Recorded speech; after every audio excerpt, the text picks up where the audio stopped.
Welcome back to the dye pots. Today we're going to be dyeing back to my roots. Now this one here is another extremely saturated colorway. This one's browns and greens. If you haven't seen the inspiration photo for this one, it's at the end of the video. Just a little bit of a spoiler, but it is basically a deep forest, a redwood forest if you will. Lots of moss, lots of green, some of those bright orangey browns. Oh, I love it. You're gonna love it too. I know that much. So what we're doing here right off the hop, we are throwing a little bit of a ridge in the yarn. Now this is a low immersion dye.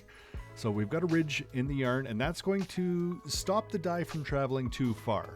Now usually when we do this, it's because we're putting a lighter color on top, but this time we're actually going to do a darker color. We want it to mix into the browns and reds, but we don't want the browns and reds to mix into the green. So on this side of the yarn, we're actually throwing that green right in the middle. Now, as you can see, we've got that burnt orange, dark brown, really saturated. This is one of my favorite fall colors. This one here, I would say is more of a summertime colorway, if you will. Anytime I hit green in the pots, I feel like that's summertime. It's lush, it's green, it's growing. Across the bottom here, we've got a little bit of a chestnut, kind of a dark chestnut at that. So just another shade of brown to take and try and get the variation going in this colorway. And now what we're going to do is we're going to throw that dark green right in the center here.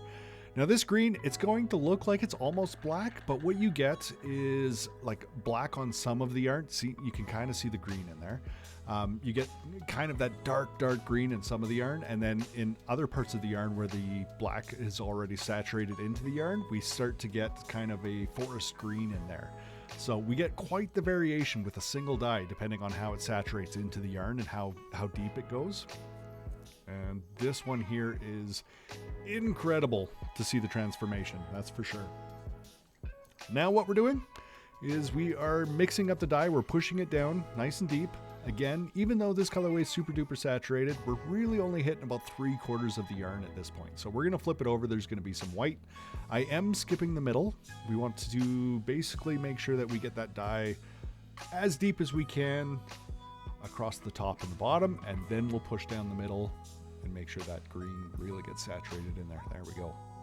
Push it down. Oh, a little bit of a splash. That's okay. And see, you can already see that green starting to come through where some of the white is. So that dye strikes really fast. And you get that dark color on top and the lighter colors on bottom. And it really just pretties up this skein. You get a lot of variation without a lot of effort. So this one here, being as it is quite saturated, we have to cook it for quite some time on both sides. So I'm not going to make you sit through that, obviously, but we crank up the heat and we let that heat really set the stain. And then when we flip it over, we don't have to worry about too much of that traveling around. So fast forward, flip the yarn. We're going to make another ridge and get ready to pour some dye on this side as well. Now, across the top, we're going to be doing some greens, and across the bottom, we're actually going to be doing some of that burnt orange with a touch of red to it. Now, I know when I say red, you're going to expect red. It's not really red.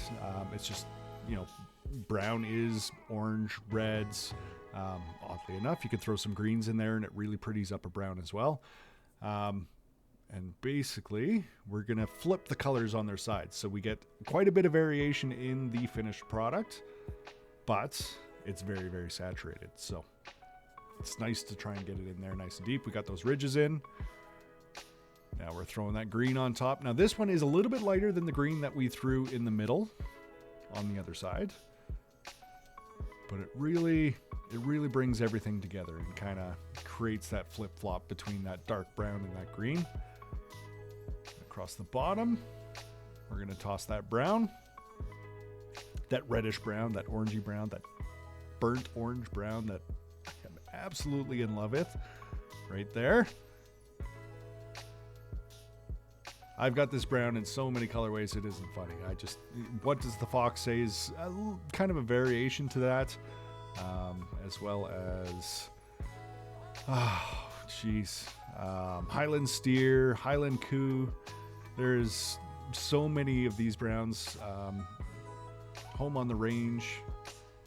And all these colors, unfortunately, have been discontinued. I don't even know why I'm telling you about them. Not discontinued, they're just on our old on-hold list. They're sitting in the background, waiting for their day to shine. Now in the center here, we're throwing a little bit of gray, and I always find that gray kind of pulls everything together without having to add too much color. It creates a little bit of a separation between that brown and that green, and really just ties the two together. So get them in there, get those fingers dirty, get them mixed. You can see the dye on my glove. This is a super saturated colorway. I would say 95% of this dye does get soaked up in the heat. There's just a little bit of orange left in the pan when we're all done, but not much at all. And that's basically this yarn soaking up as much as it possibly can. We want to make sure that it's all in there, as deep as we can get it. There we go. Now, I don't know about you, but I am a sucker for greens. I'm a sucker for browns, and this one kind of combines everything together. I can't wait for the reveal. Here we go. Back to my roots in all its glory. Look at that saturation. Oh my. I love it. That brown, that burnt orange, you see what I'm talking about? And I know when it's in the pans and swatches, don't forget, we have swatches on our website. Last photo of every single listing. There it is, back to my roots in all its glory. If you liked what you saw, you want to see another video? Click one up on the screen. Let's get to it. Thanks for coming.